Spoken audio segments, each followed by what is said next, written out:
Salut tout le monde, c'est Suzanne des Beast Trackers avec Mirka. Mirka, c'est mon nouveau chien, un autre teckel à poil dur. Elle va aider Tracker dans les prochaines années. Parce que quand on a un chien de sang, c'est extrêmement difficile physiquement.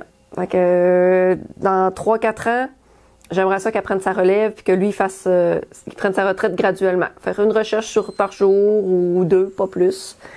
Ménager mon chien pour pas qu'il magane trop vite. Puis, monter un chien de sang, ça prend plusieurs années. Avant qu'il soit vraiment bon, qu'on lui fasse vraiment confiance, que le lien soit bon. Ça peut prendre de 2 à 3 ans.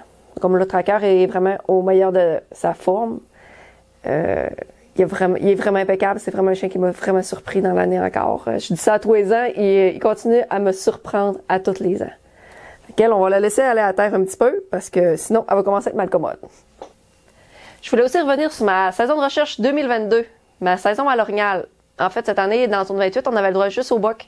Alors, on a eu beaucoup moins de recherches, mais j'en ai profité pour passer plus de temps sur le terrain, discuter plus avec les chasseurs, savoir c'est quoi que vous en pensez, vous, du nouveau projet de loi. Qu'est-ce que vous en pensez qu'on ait le droit d'être armé? Moi, je pense que c'est revenu vraiment positif.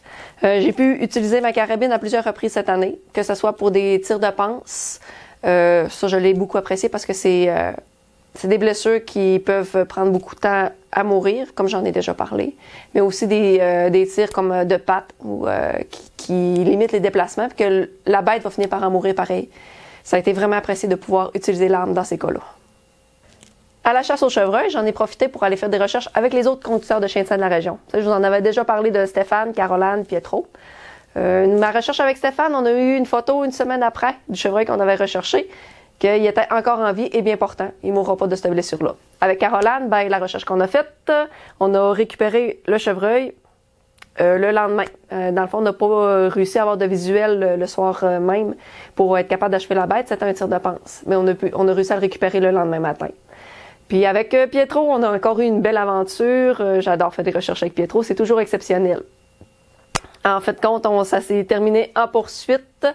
Puis le chevreuil, on a réussi à le récupérer aussi, puis c'est vraiment, vraiment une belle bête. Sur ça, pour 2023, je vous souhaite une merveilleuse année, des belles histoires, des belles rencontres, comme on a fait encore en 2022. Puis si vous avez des questions, n'hésitez pas à m'appeler, à me contacter sur le Facebook des Beast Trackers. Salut! À la prochaine!